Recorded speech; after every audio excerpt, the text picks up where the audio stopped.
everyone, welcome back to another quarantine video from Team 75. In today's video, you're going to learn how to make a pinwheel. Before we get started, make sure you have the following materials: a sheet of paper, any color that you want, a pair of scissors, a pencil, a ruler, a push pin, a wooden dowel or chopstick, and a little bead. So the first thing we're going to do is fold the top right corner of your sheet of paper so it touches the left side of the paper.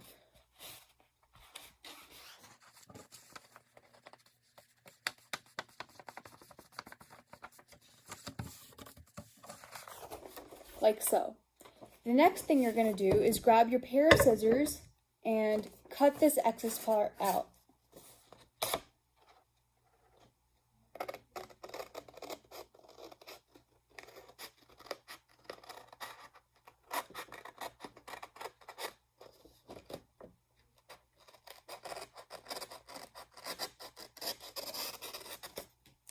Alright, now you have a square sheet of paper. Take your ruler and draw diagonal lines from the top right corner to the bottom left corner and the top left corner to the bottom right corner.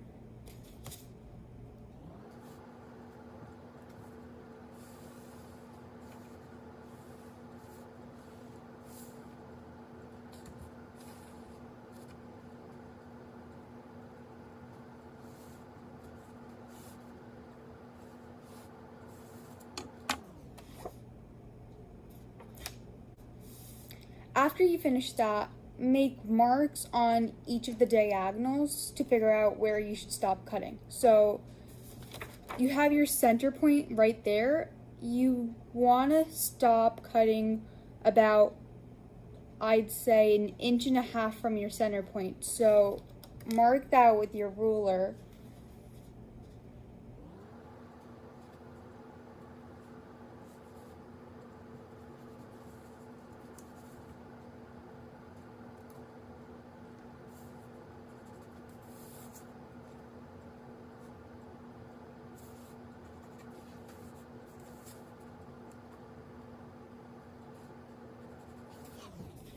So once you have your 4 lines, just cut along the diagonal and stop at your mark. So after you cut your square out, you're gonna have something that looks like this. And for this next part, I recommend grabbing an adult, or if you could do it yourself, go ahead. I just don't want anyone getting hurt because we are going to be using a push pin. So the point of this is you have your 4 flaps, and what you're going to be doing essentially is taking the left corner of each of your flaps and just binding it to the center. And just to make things easier for you towards the end, I like poking a hole through the center of your square, like that. And that will come in handy in a few seconds. So you're just going to be taking your left corner with your push pin and just piercing it through. And just adding each corner on.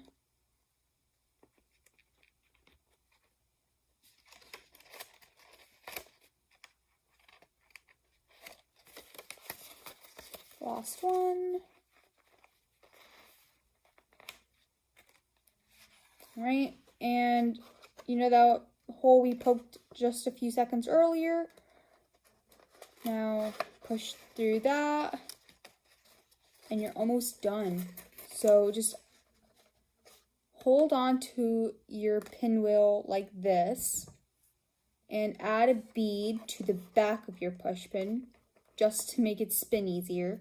And grab your chopstick or dowel and just stick it on.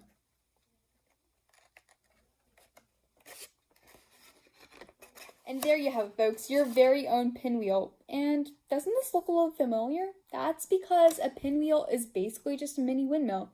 Did you know windmills use the wind to transform different types of mechanical energy, which can be used to make electricity or products that we use every day? Mechanical energy is the energy that an object produces as a result of its motion or position. So just like the pinwheel you just made, the blades of both a windmill and a wind turbine are turned by the wind. Since the blade is angled, it causes the wind to bounce off the blade in such a way that it turns the blade, which increases the windmill's mechanical energy. This energy then powers the device that does work. This could be a water pump or a millstone, which would grind grain. This blade could also provide power to a machine called a generator, which produces electricity. When they were first made, windmills helped power machinery that would grind grains into flour, and that flour would later be used to make bread. Today, we see wind turbines that convert mechanical energy from the wind to electricity by using generators. I hope you had a great time making your pinwheels and learned something about windmills and wind turbines along the way. Thanks for watching. See everyone next time.